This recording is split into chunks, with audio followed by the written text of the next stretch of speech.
안녕하세요. 여러분들과 기납적 성경 연구를 함께할 최연숙입니다. 제가 기납적 성경 연구를 우리 사모님들과 어떻게 수업을 하는 것이 효과적일까 많이 고민을 해봤는데요. 이미 우리 사모님들께서 기납적 성경 연구에 대한 사전 지식을 갖고 계신 분들도 계실 것이고, 기납적 성경 연구를 이미 교회 사역이나 현장에서 실행하고 있으신 분들도 있으실 것이라고 생각합니다. 그래서 제가 무언가 새로운 강의를 이 수업 시간을 통해서 여러분들과 나누겠다라고 하기보다는요, 여러분들이 하고 계시는 기납적 성경 연구에 대한 관찰과 해석과 적용을 이 시간을 통해서 한 번 더 점검하는 시간이 되었으면 좋겠고요. 여러분들이 교회 현장에서 실질적으로 효과적으로 사용할 수 있는 방법들에 대한 노하우를 좀 더 개발하는, 그리고 또 여러분들 스스로도 성경 말씀을 더 깊이 깨달아 깊은 통찰력과 관찰력을 가지시고 또한 학습하는 능력을 충분히 개발할 수 있는 그런 시간이 되었으면 하는 바람입니다. 먼저 이 강의에 대한 학과에 대해서 설명을 해드리겠습니다. 본 강의는 영적 성장, 영적 성숙, 영적 생활의 열쇠가 되는 하나님의 말씀을 귀납법적 성경 연구의 관찰, 해석, 적용 단계를 통하여 성경에 대한 깊은 이해와 지식과 통찰력을 개발하는 수업입니다.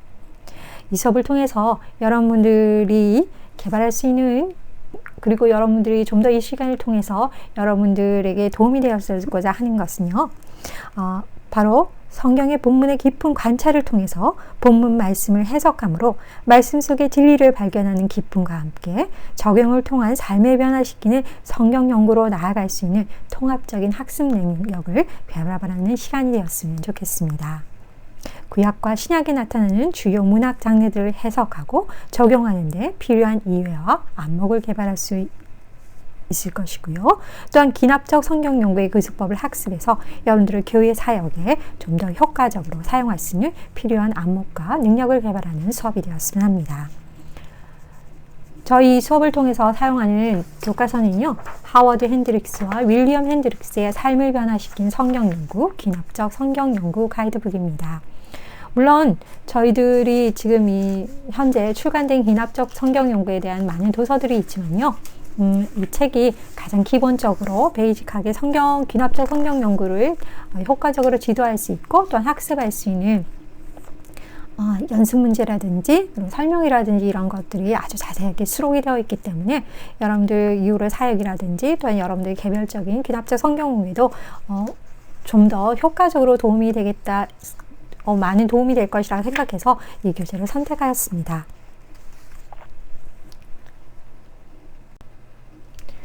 이 수업을 위한 과제들이 있습니다. 이번 주입니다. 자기소개란에 자기소개 글을 올려주시고요. 그다음 매주마다 교과서 읽기와 강의 과제가 있으니까 여러분들 매주마다 업로드 해주셔서 올려주시면 될 것 같습니다. 온라인 커넥트입니다. 온라인 커넥트는 교과서의 요약과 개인 적용을 포함한 2-3페이지 분량의 독서 버거스를 지출해 주시면 되는데요. 수업 마지막 주에 여러분들이 올리시면 됩니다. 라이브 토론이 있습니다. 여러분들이 수업의 극대화를 위해서 우리가 한 차례 정도 함께 모여서 토론할 수 있는 라이브 토론을 진행할까 합니다. 이후의 시간은 우리가 모두 유익한 시간을 골라서 적정한 시간 내에 하도록 하겠습니다.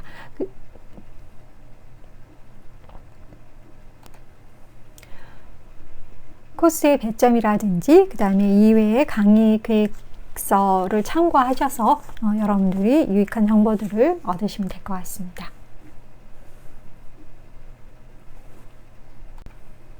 자, 그럼 1주차 강의 효과적인 성경 읽기의 전략 첫 번째 시간입니다. 기납적 성경 연구란 무엇인가? 우리가 기납적 성경 연구란 무엇인가를 시작하기 전에요, 먼저 성경 공부를 하기 위한 방법으로 대표적인 3가지를 이야기할까 합니다. 첫 번째는요, 주관적인 방법, 두 번째는 연역적인 방법, 세 번째는 귀납적 방법입니다. 주관적인 방법은요, 성령님께서 도우시는 대로 성숙한 믿음과 개인의 경험, 그리고 개인의 정서에서 출발하는 성경 공부 방법을 말합니다. 예로서 어떤 것들이 있을까요? 큐티, 경건의 시간, 영성 읽기, 이런 것들이 주관적인 접근 방법이라고 할 수 있는데요. 이 주관적인 성경 공부 방법의 장점은요, 누구나 쉽게 할 수 있다는 것입니다. 그리고 개인 생활에 적용이 가능하다는 것입니다. 그러나 단점이 있는데요. 이것은 지극히 주관적인 해석이 가능하고요. 또한 아전인수식으로 성경을 전체적인 문맥으로 해석하기보다는요, 자기 식대로 해석을 해서 성경을 곡해할 수 있다는 그러한 단점들이 있습니다. 그러므로 주관적인 성경 공부 방법을 효과적으로 하기 위해서는요, 성숙한 믿음과 건전한 신학적 이해를 기반으로 하면 효과적으로 공부를 할 수 있는 아주 좋은 성경 공부 방법입니다. 두 번째, 연역적인 방법인데요. 연역적인 방법과 기납적 방법을 함께 비교해서 살펴보도록 하겠습니다. 연역법이라는 것은요, 일반적인 원리에서 특수한 사실에 대한 결론을 내리는 것을 말합니다. 그에 반해서 귀납법은요, 특수한 사실로부터 일반적인 원리를 끌어내는 사고 방법을 말합니다. 연역법적 성경 공부 방법은요, 미리 결론을 가지고 본문을 통해 그 결론을 강조하고 또 확증하는 방법인데요. 성경 공부 방법에 있어서도 이미 교회에서 가르친 결론을 받아들이고 이를 변증해 나가는 것을 연역법적 접근 방법이라고 할 수 있습니다. 예를 들어서요, 하나님은 사랑이십니다 라는 진리를요, 성경의 여러 사건과 말씀을 통해 확인하고 더 풍부하게 전달할 수 있습니다. 사도행전에 나오는 베드로와 바울의 설교가 이 대표적인 연역법적 접근에 속한다고 할 수 있겠는데요. 또한 초신자가 교회에 와서 말씀을 접하는 경로, 새신자 교육, 1:1 제자 양육 이런 것들이 연역적 접근 방법에 속한다고 할 수 있습니다. 그리고 우리가 매주일 설교, 그리고 강의 이런 것들도 연역적 접근 방법이라고 연역적 접근 방법입니다. 이 연역법적 성경 공부 방법은요, 효과적인 학습 전달에 아주 유익하다는 것입니다. 그리고 학습자에게 배우고 익히는데 아주 유익한 도구입니다. 그래서 이 전달 방법에 있어서도요, 어떤 소그룹보다는 대그룹이 효과적인 학습 방법이고요. 또한 참석자의 역할에 있어서도 수동적인 역할이 주로 수동적인 역할을 필요로 한다는 것입니다. 그러나 이 연역법적 성경 공부 방법에 있어서의 단점이 있는데요. 단점은 연역법적 성경 공부에는 리더십에 있어서 이 절대적인 권위를 인정하기 때문에 잘못된 성경 교사를 만나면 잘못된 정보를 진리로 알고 맹목적인 신사가 될 수 있다는 단점이 있는데요. 바로 이런 것이 사이비 종교 이단에서 많이 보여주는 예라고 할 수 있습니다. 또한 내가 스스로 어떤 연구에서 얻은 지식이 아니고 남이 가르쳐준 내용을 수동적으로 받아들이기 때문에 진리에 대한 확신이 약할 수 있습니다. 또 조금 더 논리적인 사람들을 만나면 다른 해석을 만나게 되면, 듣게 되면 크게 당하는 경우도 생기는데요. 바로 이러한 것들을 단점이라고 할 수 있습니다. 바로 이러한 단점들을 극복하기 위해서 제시된 것이 바로 귀납적 성경 공부 방법이라고 생각을 하시면 됩니다. 귀납적 성경 공부 방법에는 이미 주어진 답은 없습니다. 아니, 답이 없다기보다는요, 여러분들이 끊임없이 질문하면서 스스로 해답을 찾아가는 과정이기 때문인 것입니다. 그래서 연역적 성경 공부가 물고기를 잡아다 주는 것이라고 한다면요, 귀납적 성경 공부 방법은 스스로 물고기를 잡을 수 있는 방법을 가르쳐 주는 것과 같습니다. 그렇기 때문에 이 귀납적 성경 공부의 장점은요, 성경이 스스로 말씀하는 것에 귀를 기울일 수 있다는 것입니다. 성령께서 지금 저자를 통해서 실제로 말씀하시는 것이 무엇인가? 또 본문이 원래 독자에게 주는 의미가 무엇인가? 또 원래 독자의 문화와 상황 안에서 말씀을 연구할 수 있다는 것입니다. 그래서 그 시대의 상투적인 용어, 완용적인 용어를 알 수 있습니다. 또한 이것은요, 우리가 앞서 살펴봤던 주관적 성경 읽기의 근간이 된다고도 할 수 있습니다. 그렇기 때문에 기납적 성경 공부를 효과적으로 하기 위해서는요, 최대한 자기 선입견을 버리고 나의 주관이 아닌 모든 것을 성경에서 시작하고, 또한 지금 이 말씀이 무엇을 말하고 있는지에 집중해야 한다는 것입니다. 그러므로 오류와 오해를 멀리하고 말씀을 충분히 이해함으로써 말씀의 진리를 깊이 알 수 있습니다. 스스로 수고하고 연구해서 깨달은 진리에 대한 확신을 가질 수 있겠지요. 또 자신과 다른 견해를 가진 사람들을 만나도 열린 마음으로 토론할 수 있다는 장점이 있는데요. 그렇기 때문에 이 기납적 성경 공부의 전달 방법은 대화형이 좋고요. 또한 참석자의 역할에 있어서도 능동적인 자세가 요구됩니다. 그러나 이 방법 또한 어느 정도의 단점이 있는데요. 바로 어느 정도 학습자의 지적인 능력을 필요로 한다는 것입니다. 그리고 올바른 결론에 도달하기 위해서는요, 학습자의 많은 시간과 인내와 노력을 필요로 한다는 것입니다.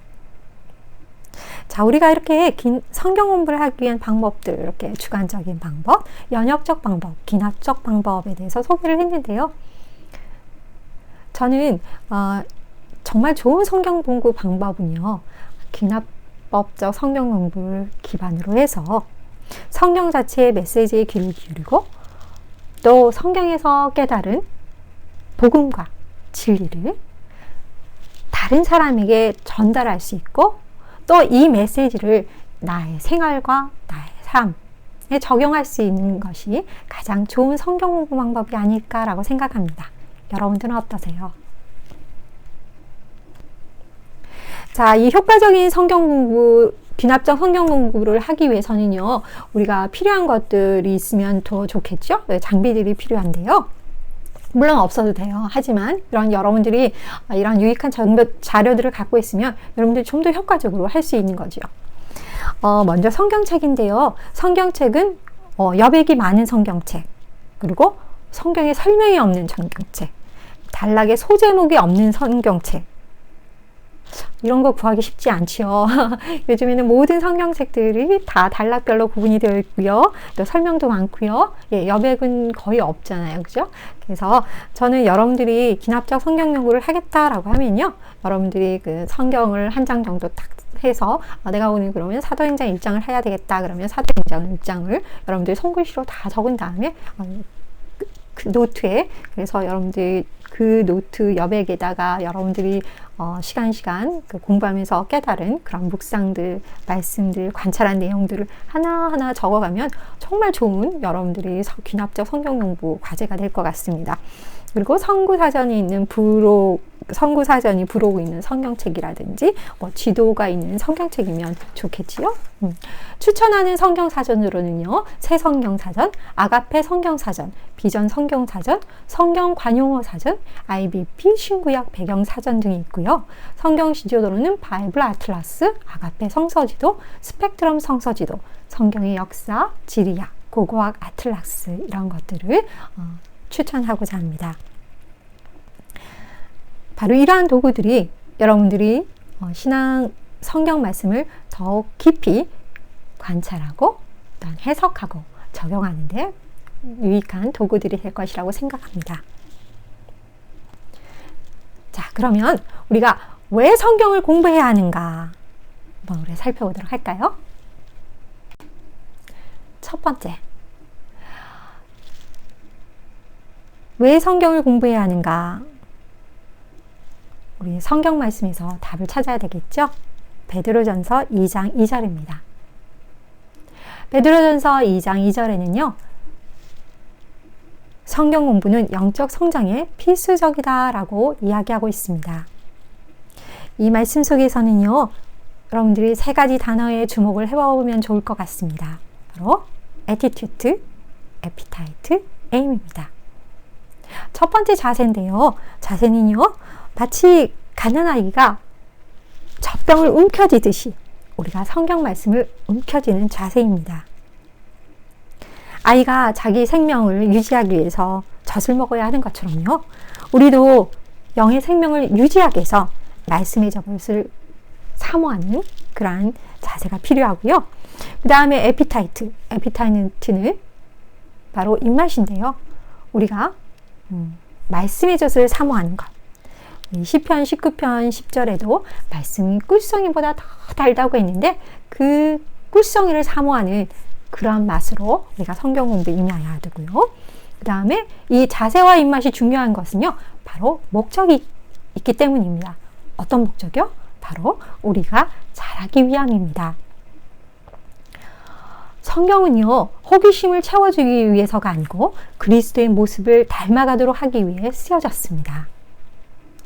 더 지혜로운 죄인을 만들기 위해서가 아니고요, 더욱 구세주를 닮아가도록 하기 위해 쓰여진 책입니다. 성경의 지식으로 머리로만 채우기 위해서가 아니고요, 내 삶을 완전히 변화시키기 위한 목적으로 성경이 쓰여졌기 때문입니다. 두 번째, 성경 공부는 영적 성숙에 필수적이다라는 것입니다.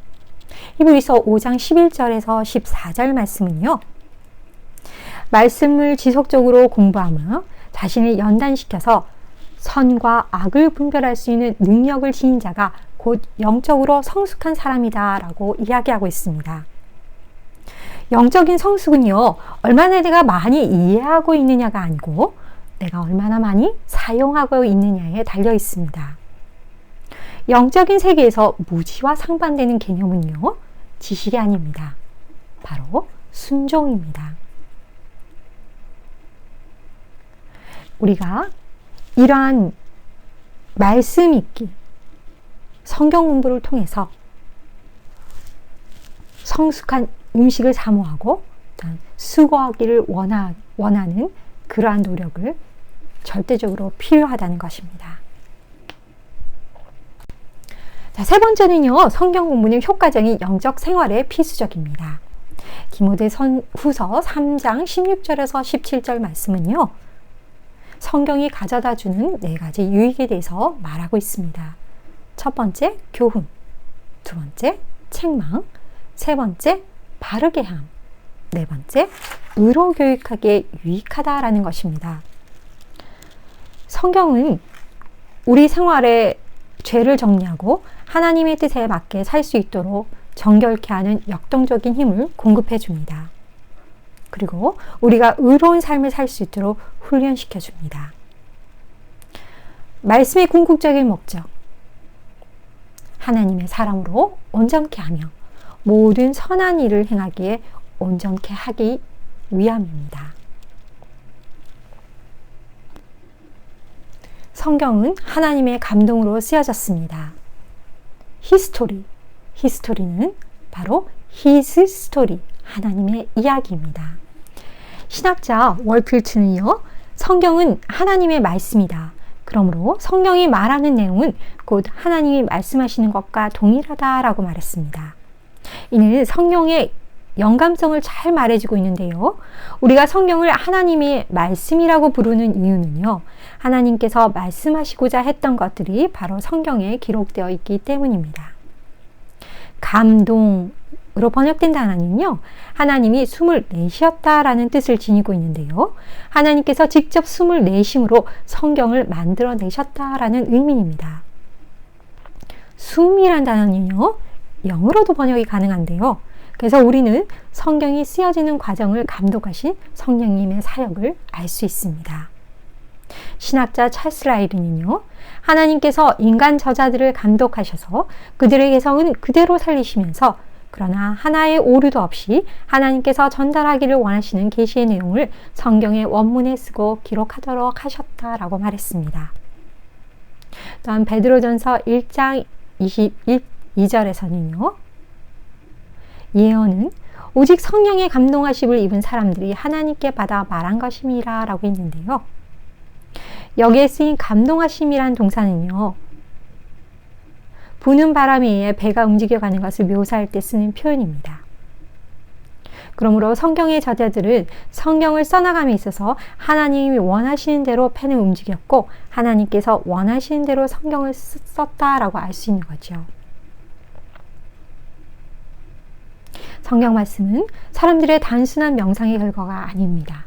바로 초자연적인 하나님께서 친히 하신 말씀입니다. 자, 우리는 영적 성장, 영적 성숙, 영적 생활의 필요를 위한 성경부의 필요성을 살펴보았는데요. 그럼 여기서 우리가 성경의 다양성, 통일성, 성경의 표현에 대해서 잠깐 나눠보도록 하겠습니다. 성경은 영원한 과거로부터 또한 미래에 이르기까지 세상에서의 하나님의 일에 대한 포괄적이고 통일된 이야기를 전하고 있습니다. 성경은 예수 그리스도께 모든 초점이 맞추어져 있는데요. 구약은 그리스도의 오심을 고대하고 있고 신약은 그리스도의 다시 오심을 고대하고 있습니다. 성경의 주된 목적은요, 바로 하나님을 계시하고 하나님의 구원의 길을 밝히는 것입니다. 성경은 하나님과 인간들의 관계를 주제로 한 통일성을 지닌 한 권의 책입니다. 성경의 각 책, 각 단원, 각 절, 그리고 다른 책, 단원, 단락, 절들과 함께 협동해서 통일되게 하나님의 진리를 계시해주고 있습니다. 그래서 그 부분들이 서로 연관된 하나의 총체로 성경을 대하게 될 때 비로소 우리는 성경을 잘 이해할 수 있습니다. 성경은 거의 1만 킬로미터를 포함하는 지역, 당대에 세계에 알려진 전부였는데요. 1만 킬로를 포함하는 지역에 10개 나라에 거주하며 약 20가지의 서로 다른 직업에 종사하는 40명의 기자들에 의해서 기록되었습니다. 성경은 3가지 언어로 기록되었는데요. 바로 히브리어, 헬라어, 아람어로 기록되어 있습니다. 성경은 총 66권, 또 1189장으로 구성되어 있습니다. 또한 이 성경은요, 약 1600년에 걸쳐 기록이 되었는데요. 모세가 모세오경을 기록한 것이 BC 1500년경이고 사도 요한이 요한계시록을 기록한 것이 AD 100년경이다 라고 할 수 있는데요. 단 구약의 욥기가 족장시대인 BC 2000년경에 기록되었다고 간주한다면요, 그 기간은 훨씬 길어질 수 있겠죠. 성경은 또 최소 아주 다양한 수단으로 기록이 되었는데요. 예를 들면 펜, 글, 가죽, 진흙, 파피루스, 돌 등입니다. 또한 성경에는요, 2930명의 인물들이 등장하고 있고요. 또한 성경에 등장하는 인물들의 주요 활동 무대로는요, 1551개의 지명들이 언급되어 있습니다. 성경은 하나님의 계시입니다.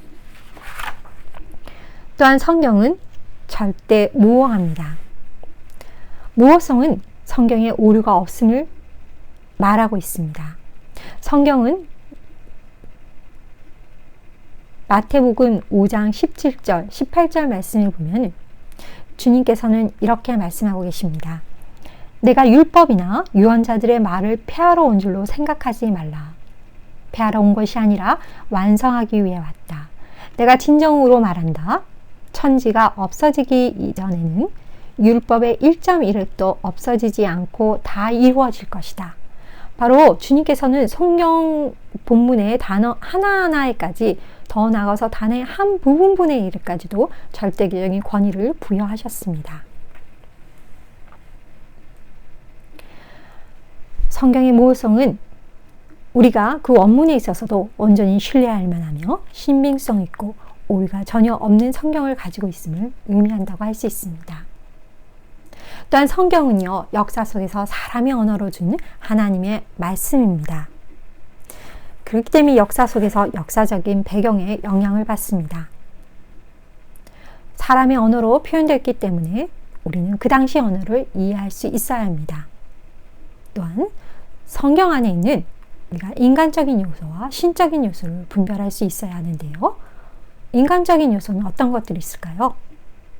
바로 시간, 장소, 문화적 상황, 이런 것들을 쓸 수가 있을 것이고요.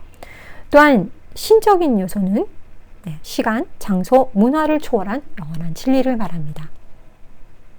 우리가 하나님의 속성을 이해할 때 하나님의 속성은 불변하심, 영원하심, 주권적으로 일하심, 전능하심, 편재하심, 전지하심, 거룩하심, 공의로우심, 진리와 사랑이시다 라는 이런 하나님의 속성은 영원히 변하지 않는 영원한 진리에 속하는 것이라고 할 수 있겠죠. 영원한 진리, 바로 역사적 특수성을 초월하여 규범적 가치가 있는 것, 그리고 풍습, 시대, 그리고 장소가 달라져도 변하지 않는 진리. 또 누구라도 의심하지 않고 동의하는 객관적인 진리. 모든 시대, 모든 사람이 성경에 있는 대로 실천할 수 있는 그러한 진리가 바로 영원한 진리라고 할 수 있습니다. 성경은 나에게 쓰여진 책은 아닙니다.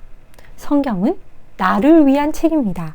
그렇지만 나에게 쓰여진 책은 아닙니다. 우리는 모세가 모세오경을 썼을 당시, 또 바울을 서신을 썼을 당시에 그것을 읽는 원래 독자들이 누구인가, 또한 그대의 배경이 무엇이었는지를 우리는 알아야 합니다. 그렇기 때문에 우리가 원래 독자의 사고방식으로 성경을 보아야지 우리는 성경의 참다운 의미를 파악할 수 있습니다.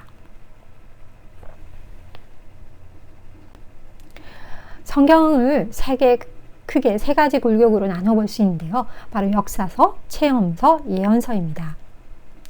역사서는요, 구약과 신약에서 나누어 봤을 때 구약의 역사서는 창세기부터 에스라서까지 역사서에 해당한다고 볼 수 있고, 신약의 역사서는 마태부터 사도행전까지가 신약의 역사서로 볼 수 있습니다.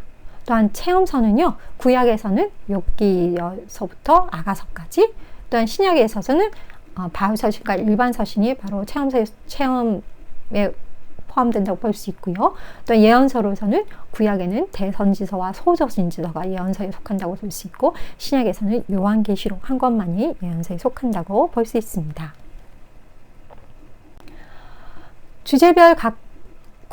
주제별로 각 권의 주제, 구약과 신약을 나누어서 이렇게 올려놓았는데요. 이것은 제가 테리올의 성경 파노라마에서 발췌한 것입니다. 여러분들에게 도움이 되었으면 좋겠습니다.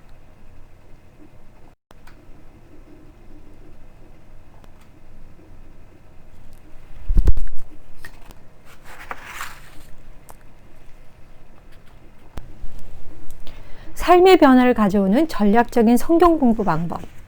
전략적인 방법이라는 것은요, 첫째로는 질서 정연한 것, 두 번째는 열린 마음으로 재생산의 목적을 가지고 질서 정연한 방법으로 성경을 대하는 것, 세 번째는요, 말씀을 직접 대함으로 그 말씀에 친숙하게 되는 것을 말하는데요. 바로 전략적인 방법이란 하나님의 말씀을 직접 대함으로 그 말씀과 친숙해지며 열린 마음으로 재생산의 목적을 가지고 질서 정연한 방법으로 임하는 것을 의미한다라고 할 수 있을 것입니다. 삶의 변화를 가져오는 전략적인 성경 공부 방법.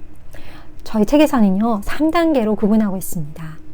그러나 저는 여기서 기도를 떼어서요, 4단계로 구분해 왔습니다. 1단계 기도, 2단계 관찰, 3단계 해석, 4단계 적용으로 나누어 보는데요. 그러면 우리가 간략하게 단계별로 소개를 해드리도록 하겠습니다.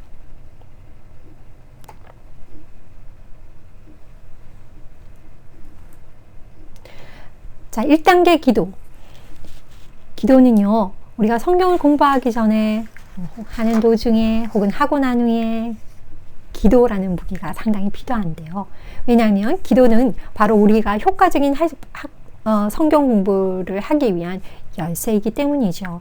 우리는 처음부터 끝까지 성경의 도우심을 간구하면서 우리 말씀을 공부해야 합니다.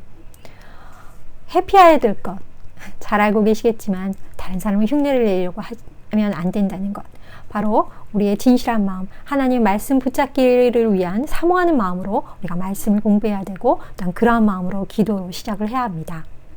그렇기 때문에 성경에 있어서도, 우리가 공부에 있어서도 모든 것을 기도로 변환시키면서 공부할 수 있는 그런 자세가 필요한 것이죠. 느헤미야 1장 4절에서 11절이 그 표본을 자세히 보여주고 있는데요. 한번 살펴볼까요? 본을 제시하고 있는데요. 느헤미야는 먼저 기도하기 전에 제일 먼저 하는 것은 하나님을 찬양하는 내용입니다. 성경에 나타난 기도들의 공통점은요, 바로 기도의 대상이 되시는 하나님께 초점이 맞춰져 있다는 사실입니다. 그리고 1장 6절에서 7절을 보면요, 느헤미야는 자신의 죄를 고백하고 또한 백성들의 죄를 자백하는 것을 볼 수 있습니다. 네, 우리가 하나님 앞에 바르게 선 후에는 우리의 죄인된 모습들을 발견하게 되는 거죠. 우리가 하나님 앞에서 우리 자신의 모습을 제대로 깨닫게 될 때 우리는 우리가 참으로 죄인된 것을 고백할 수 있고 또한 하나님의 긍휼하심을 구할 수 있습니다. 그리고 1장 11절에는 간구입니다. 느헤미야는 하나님의 말씀의 약속에 근거해서 기도하고 있습니다.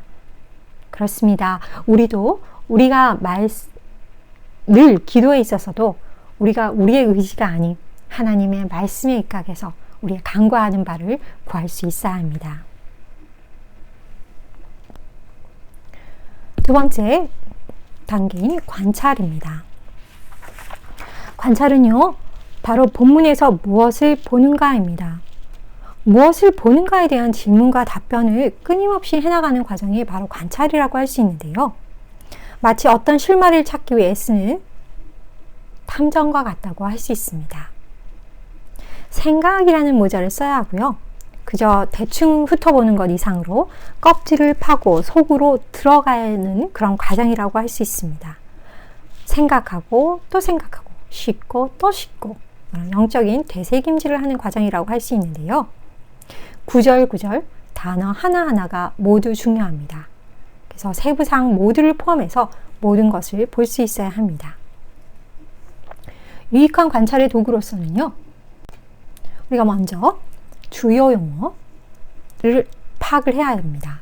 주요 용어는요, 단순히 단어를 의미하는 것 이상입니다. 그것은 저자가 말하려고 하는 것들에 대한 열쇠 역할을 한다고 할 수 있는데요. 각 것마다 주요 용어를 끄집어낼 수 있어야 하고요. 또 이것들에 대한 세심한 주의를 기울여야 하는데, 이는 의미를 구축해 나가는 데 없어서는 안 될 기초적인 지식적이기 때문입니다. 두 번째 구조입니다. 성경의 문법적인 구조, 문학적인 구조를 알아야 합니다. 성경의 문법을 염두에 두고 성경을 읽는 법을 배워야 되고요. 또 문학적인 구조에서 질문과 답변, 클라이맥스와 해결의 국면, 원인과 결과들이 어디에 있는지 우리가 살펴보아야 합니다. 문학의 학식도요, 어떤 하나님의 성경에 있어서 성경을 읽는데 어떤 문학의 학식을 이 책이 지금 취하고 있는지 우리가 살펴보아야 하고요. 또한 분위기입니다. 성경 본문의 배경과 또 그 본문이 자아내는 분위기가 어떠한 분위기인지 우리는 파악할 수 있어야 합니다. 세 번째 단계, 해석입니다. 우리가 관찰이 무엇을 보는가, 본문에서 무엇을 보는가라고 했다면요, 해석은 바로 본문이 무엇을 의미하는가에 대한 질문과 답변의 과정이라고 할 수 있습니다. 그래서 성경의 본문을 정복하기 위해서 본문을 향한 질문이 필요하고요. 또한 이 질문을 해가면서 동시에 답변도 찾아보는 그러한 과정입니다. 말씀의 의미를 추구하는 단계고요. 또한 이 단계에서 문화적, 역사적, 문학적 문맥들을 살펴봐야 합니다.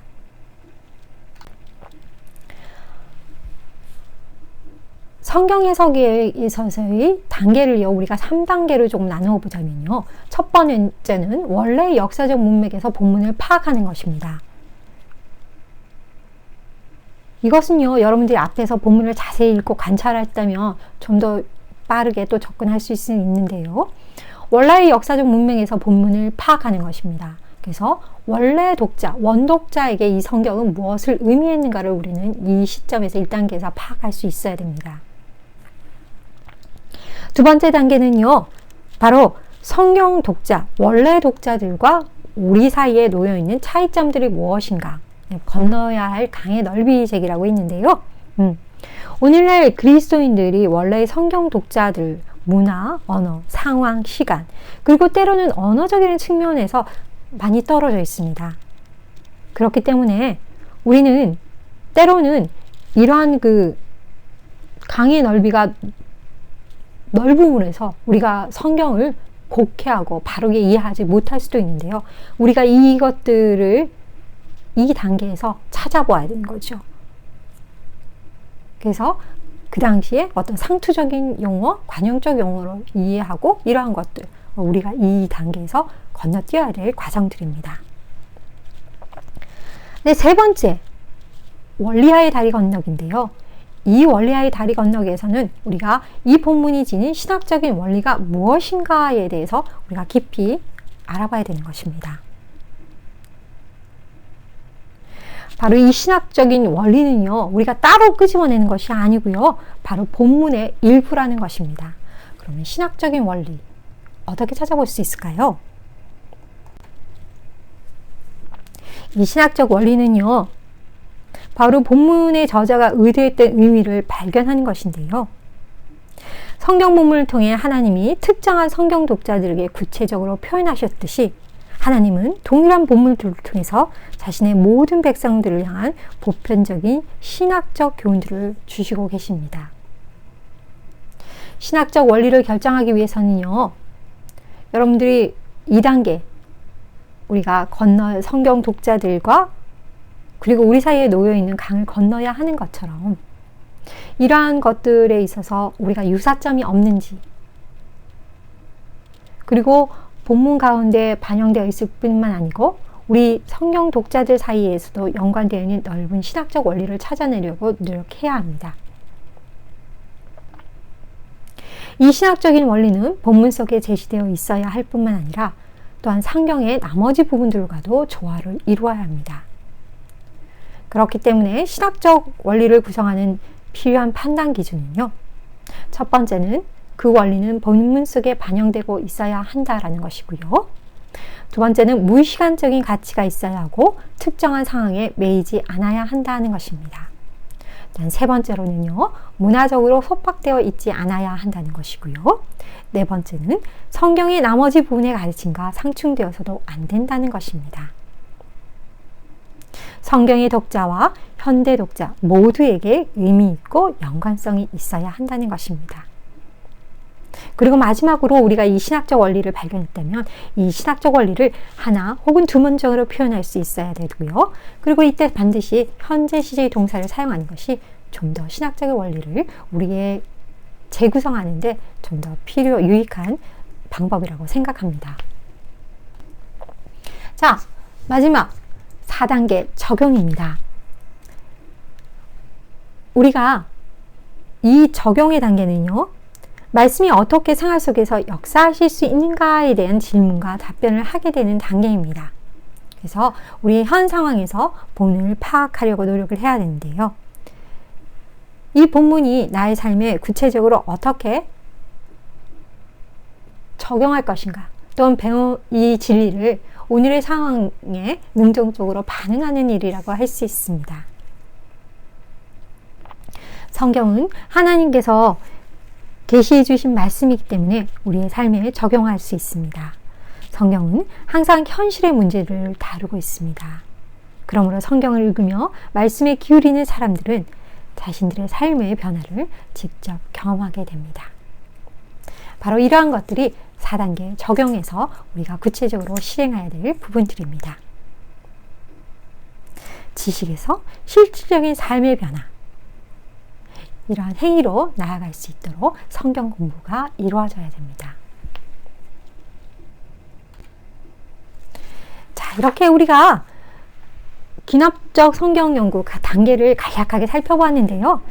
항상 귀납적 성경 공부에 있어서 중요한 것은요, 큰 그림을 그리는 것입니다. 항상 전체 과정을 염두에 두는 것인데요.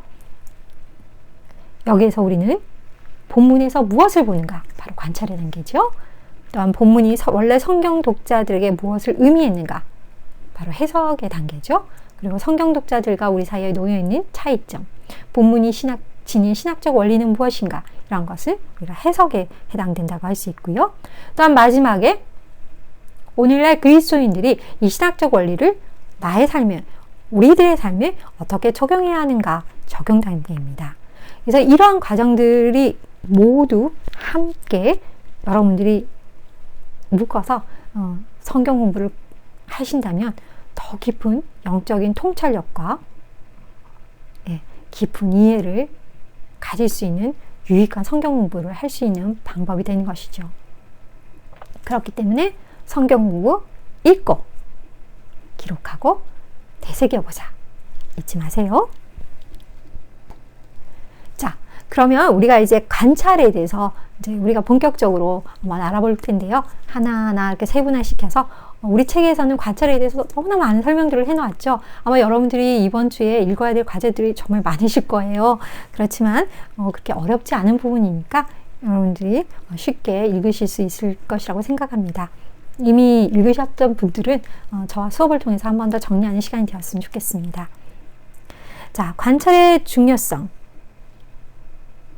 바로 우리가 그저 대충 훑어보는 것과 탐정, 생각이라는 모자를 쓰고 탐정으로 역할을 하면서 관찰하는 것과의 차이는 정말 많은 차이가 있겠죠?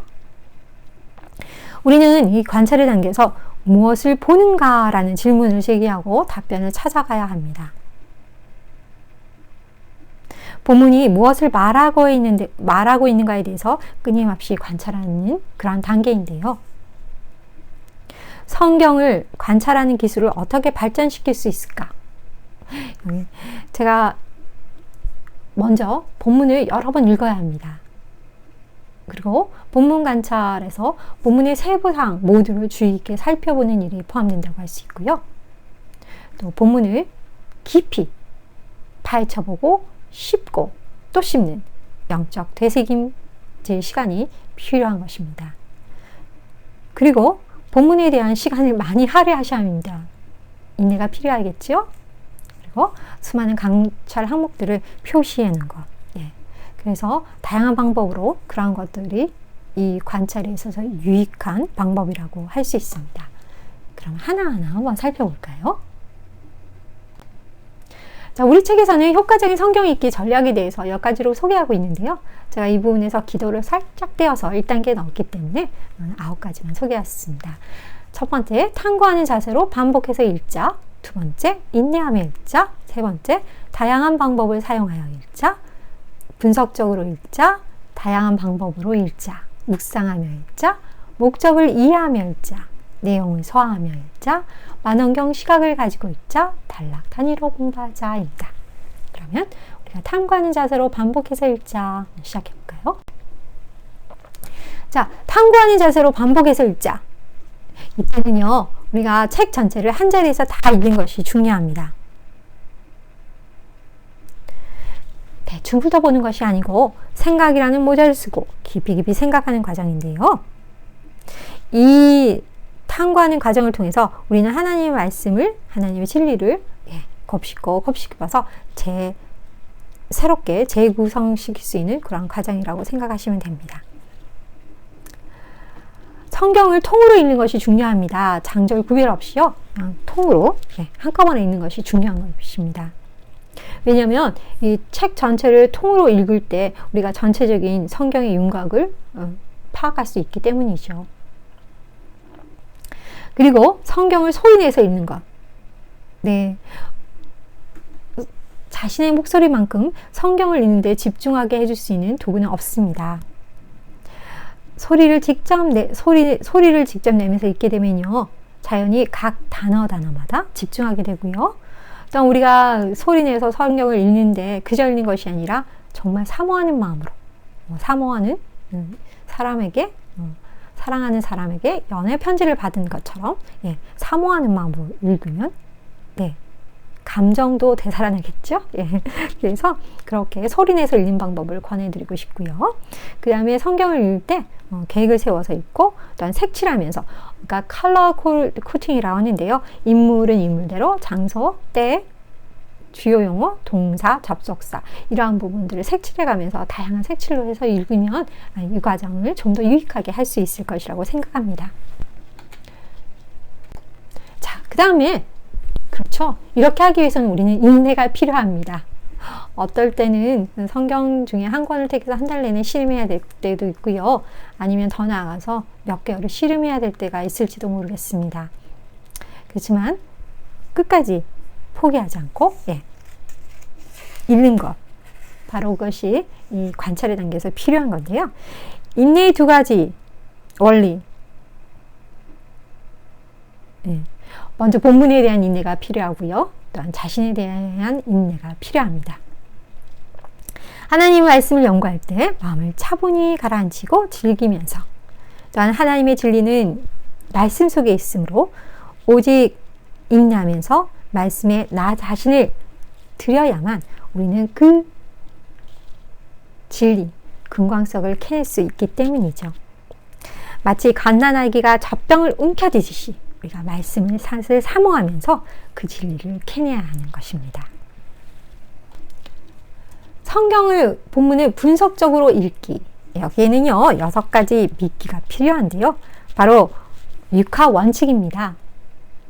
누가, 무엇을, 어디서, 언제, 왜, 그러므로, 그래서 라는 것인데요.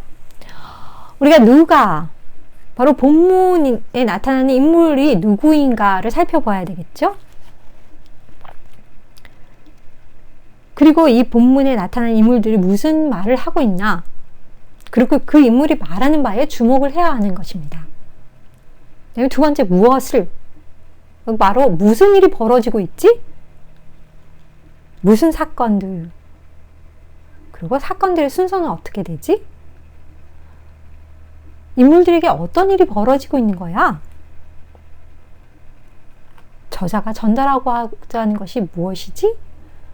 라는 것을 물어봐야 하는 단계입니다. 세 번째, 어디서인데요.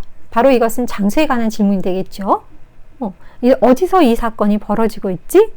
등장인물들이 지금 어디에 있는 거야? 어디서부터 오고 있고 또 어디로 가는 거지? 이 본문을 듣는 독자들은 지금 어디에 있는 것이지? 라는 질문들을 여기서 할 수 있겠지요. 또 여기서 어디서 라는 부분에서 우리는 성경 지도를 준비해 놓으면 많은 유익이 되겠지요. 또 언제? 바로 이것은 시간에 관한 질문입니다. 이 본문의 사건이 언제 일어났나? 또 성경의 다른 사건과 비교해 봤을 때 이 사건이 언제쯤 일어났나? 이런 것들. 그리고 저자가 이 사건을 기록했던 것이 언제였던가? 이런 것들을 우리가 살펴봐야 되고요. 그리고 왜 이 성경 본문이 여기에 있는 거지? 왜 이것이 앞에 나오는 부분과 어떻게 연결이 되고, 또 뒤에 나오는 부분과 어떻게 연결이 되는 거지? 왜 이 사람이 지금 이 말을 하는 거지? 이런 것에 끊임없이 우리는 왜라는 질문을 항상 해가야 되는 것인데요. 이것은 왜라는 질문은 솔직히 관찰을 처음부터 끝까지 다 왜로 시작한다 그래도 틀린 것이 아니라고 생각합니다. 어쨌든 우리는 성경을 분석적으로 읽는 데 있어서 왜라는 질문을 꼭 해봐야 되는 거죠. 그리고 그래서 결국은 그게 무슨 상관이야? 그래서 뭘 의도하는데?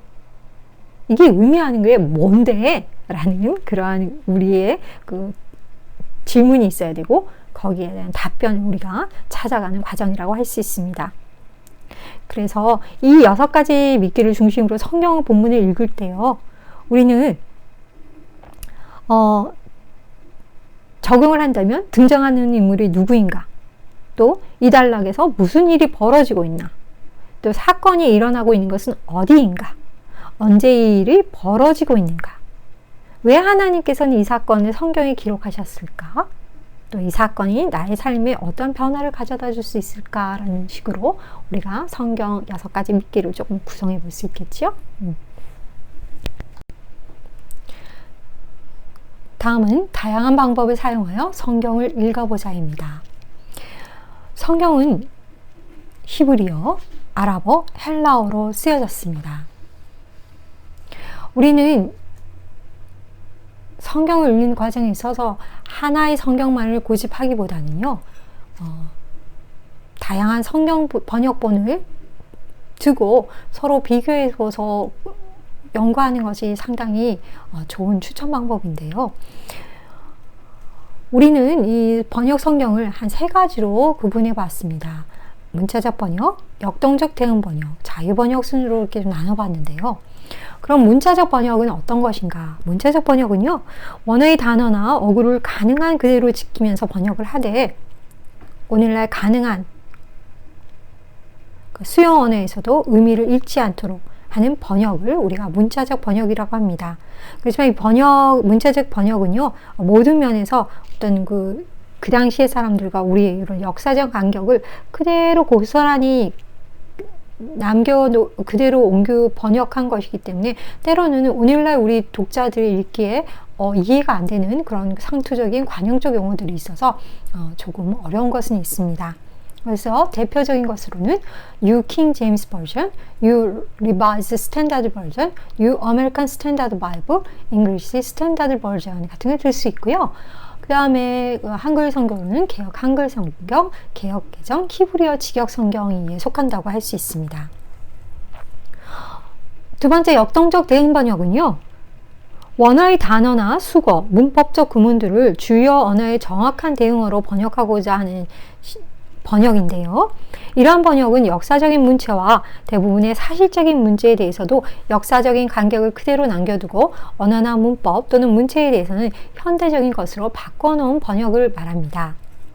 그래서 대표적인 것으로는 New International Version, Good New Bible, New American Bible, New English Bible, New Living Translation, Jerusalem Bible. 한국어로는 표준 세번역, 공동번역이 역동적 대응 번역에 속한다고 할 수 있습니다.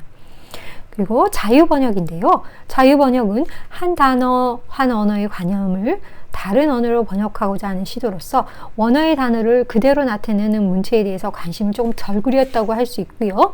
자유번역은 또 그렇기 때문에 가능한 한 원어에 있어서도 어떤 현대 오늘날 독자들이 이해하기 쉽게 의역을 해놓은 경우입니다. 그래서 가능한 한 역사적 간격을 없애고자 노력을 많이 한 번역이라고 볼 수 있습니다. 그래서 필립스 뉴 테스트먼트 in Modern English나 The Living Bible, 또 한국 성경으로서는 현대인의 성경, 현대어 성경, 다이제스트 성경, 어린이를 위한 그림 성경 등이 이에 속한다고 할 수 있을 것입니다. 그래서 가장 좋은 번역은요, 아마 역동적 대응 번역이 아닐까라고 생각하는데요. 문체적 번역은요, 여러분들이 보조적인 자료로서 헬라어 또 히브리어 원문이 실제로 어떠한 것인가에 대한 그런 이해가 필요할 때 여러분들이 보시면 도움이 될 것 같고요. 또한 자유로운 번역에 있어서는 본문의 가능한 의미, 이런 것들에 대해서 우리가 좀 더 쉽게 접근하기 위해서는 또 자유 번역을 쓰는 것이 많이 유익하겠죠.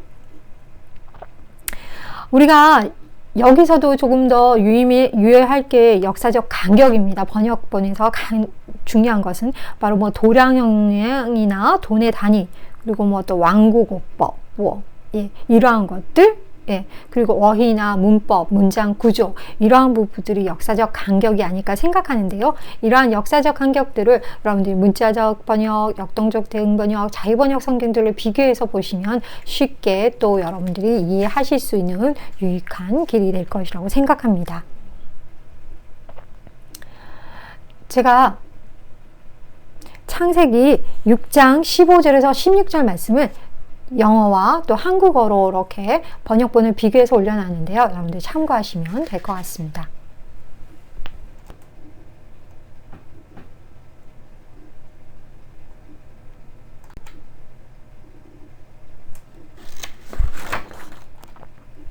자, 다음은 묵상하며 읽자입니다. 여호수아 1장 8절은요. 이 율법책을 내 입에서 떠나지 말게 하며 주야로 그것을 묵상하며 그 가운데 기록한 대로 다 지켜 행하라. 그리하면 내 길이 평탄하게 될 것이라. 내가 형통하리라 라고 말하고 있는데요. 성경은 이렇게 묵상에 대해서 계속 말씀하고 싶습니다. 시편 1편 1절에서 2절 말씀도요. 복 있는 사람은 여호와의 율법을 주야로 묵상하는 사람이다 라고 했습니다. 또한 시편 119편 97절은요. 내가 주의 법을 사모함으로 내가 그것을 온종일 묵상하나이다 라고 했는데요. 이렇듯 성경적인 묵상은요. 하나님께서 계시해 주신 진리로 우리의 마음을 가득 채우는 것을 의미합니다. 그러므로 묵상이란 성경의 말씀을 곱씹고 또 곱씹어서 나의 전인격이 공명되는 과정이라고 할 수 있을 것입니다. 그 다음은 목적을 이해하며 읽자라는 것입니다. 성경은 각 권마다 문법적인 구조와 문학적인 구조를 가지고 있습니다. 성경을 관찰할 때 목적을 이해하며 읽는 것이 중요한데요. 바로 목적을 이해하며 성경을 읽는다는 것은 저자의 의도를 찾아낸다는 뜻이기 때문입니다. 문법적 구조를 통한 목적을 파악해야 되는데요. 성경의 저자들은 대부분의 경우 사려 깊은 문법의 사용을 통해서 자신들의 생각을 전달하고 있기 때문입니다. 성경은 사용된 단어의 선택과 그 순서에 있어서도 아주 신중한 태도를 보이고 있는데요. 문법은 바로 그 교리의 정립에 있어서도 결정적인 역할을 담당하고 있습니다. 문법에 있어서 우리는 동사, 주어, 목적어, 수식어, 그리고 장소나 방향을 나타내는 단어들, 접속사에 대해서 주의해 보아야 합니다. 동사는요, 바로 누가 무엇을 하고 있는가, 즉 사건을 설명하는 단어입니다. 또한 여기서 수동형 동사는요, 종종 하나님이 우리를 위해 행하신 일들을 강조할 때 사용되기도 합니다. 주어, 목적어를 눈여겨봐야 되는데요. 이것은 주어, 이 말씀의 주어가 무엇인가, 그리고 대상, 목적어, 대상이 누구인가 라는 것에 대해서 우리가 주의를 해보아야 되고요. 그 다음에 수식어입니다. 수식어는요, 형용사와 부사와 같이 무엇을 묘사해주는 말입니다. 수식어는 그 수식하는 단어들의 의미를 부연 설명하면서 종종 그 뜻에 큰 변화를 가지고 오고 있는데요. 그렇기 때문에 우리도 수식어를 눈여겨보아야 되고요.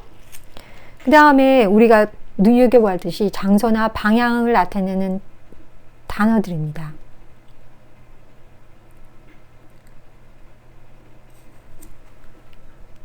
이 장소나 방향을 나타내는 것이 안으로 혹은 밖으로, 이렇게 여러분들이 이 장소와 방향을 나타내는 단어들에 대해서도 주의를 해보고 문맥을 읽어나가야지 때로는 성경 본문 말씀을 잘못 해석하는 우리에 빠지지 않습니다.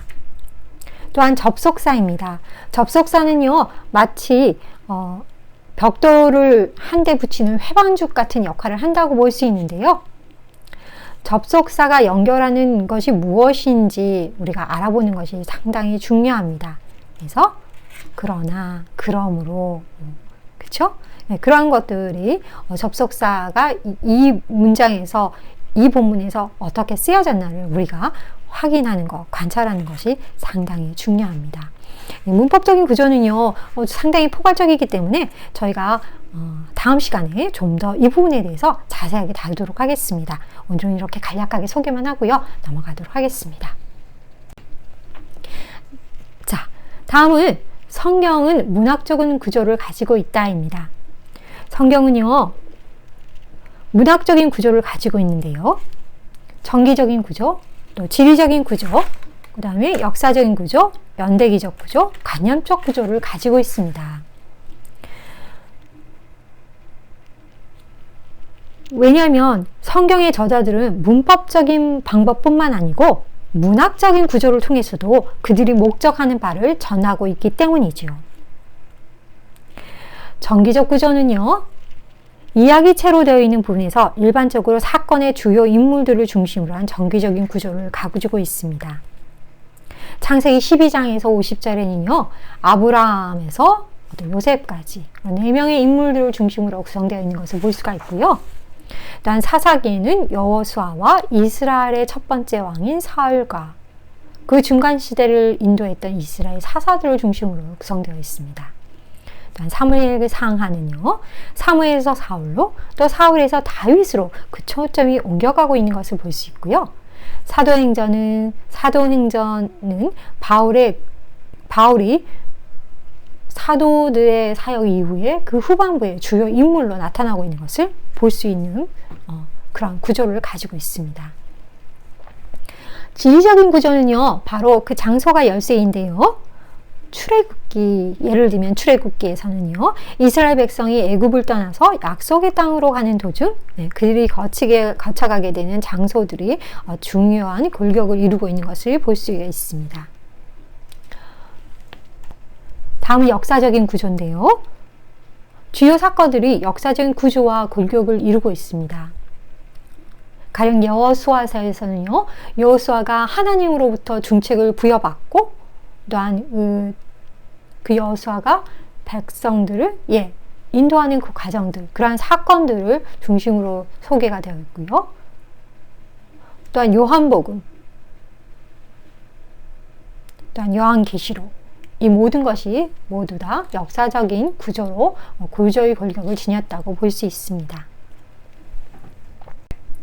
연대기적 구조입니다. 연대기적 구조는요, 역사적인 구조와 아주 깊은 관계에 놓여 있다고 볼 수 있는데, 중요한 시점을 중심으로 해서 저자가 사건을 구성하고 있는 것을 볼 수 있고요.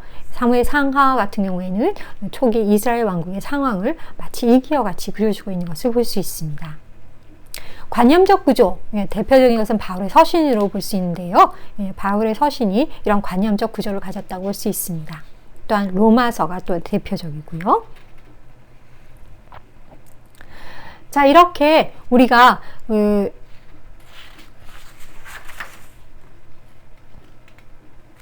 성경을 목적을 가지고 이해하는 데 있어서 문법적인 구조, 문학적인 구조를 우리가 이해함으로써 성경을 읽을 때 성경의 목적을 좀 더 분명하게 그리고 깊이 관찰할 수 있고 이해할 수 있게 되는 것입니다.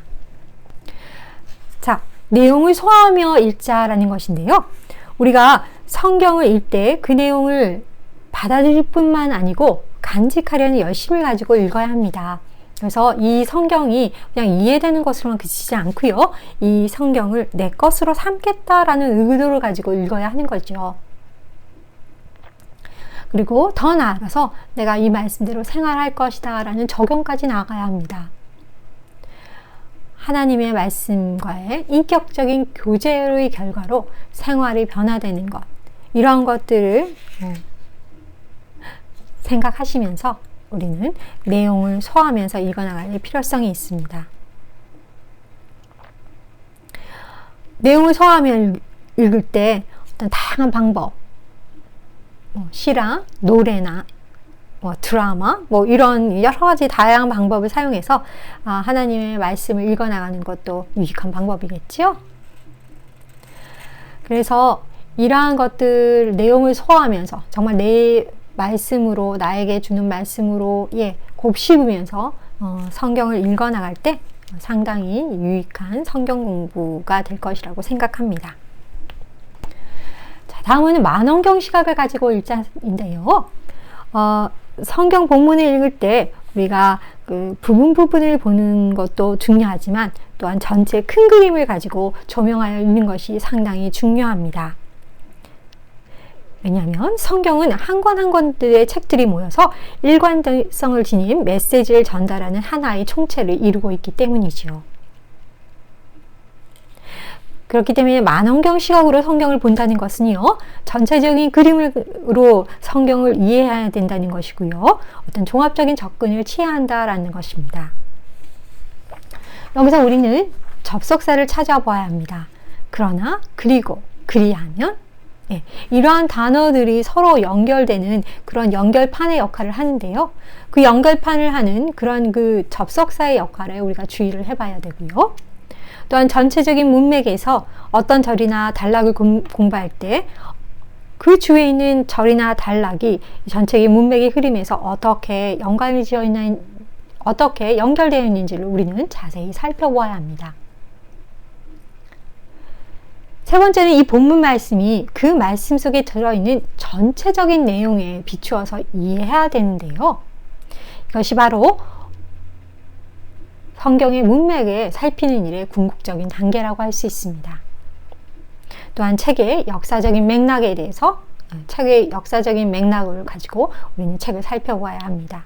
왜냐하면 하나님은 역사 속의 하나님이시기 때문입니다. 성경을 대할 때 이 책이 역사적으로 어디에 위치하고 있는지를 알아보아야 하고요.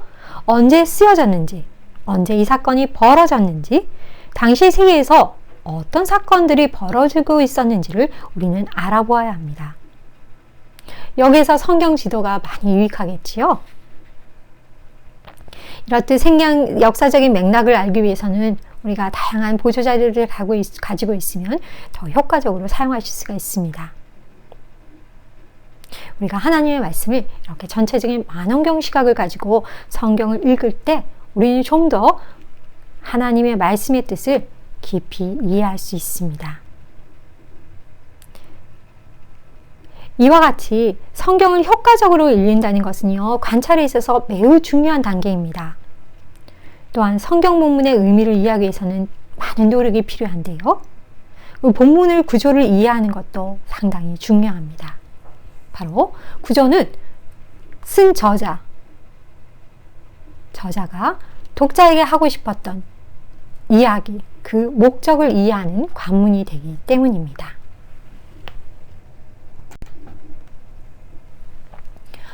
효과적인 성경 읽기 전략 첫 번째 시간 우리 했는데요.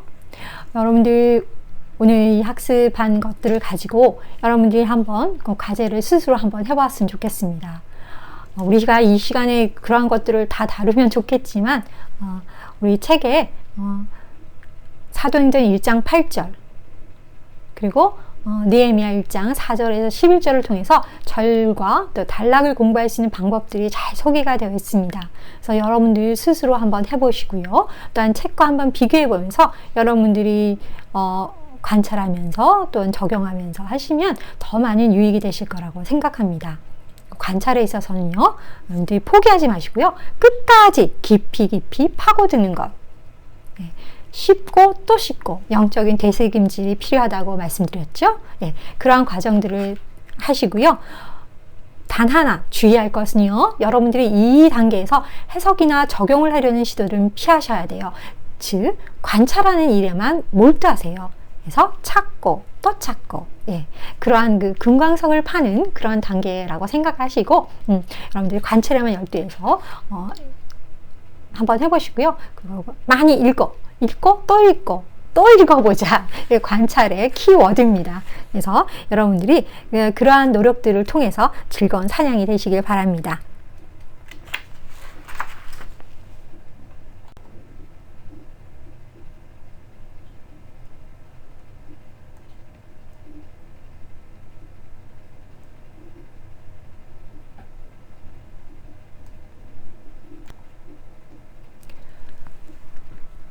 일주 과제가 있습니다. 자기소개란에 자기소개를 올려주시고요. 단원 1장에서 18장 교과서 읽기, 그리고 단원 12장 과제 작성 잊지 마시고 올려주시기 바랍니다. 한 주간도 평안하세요.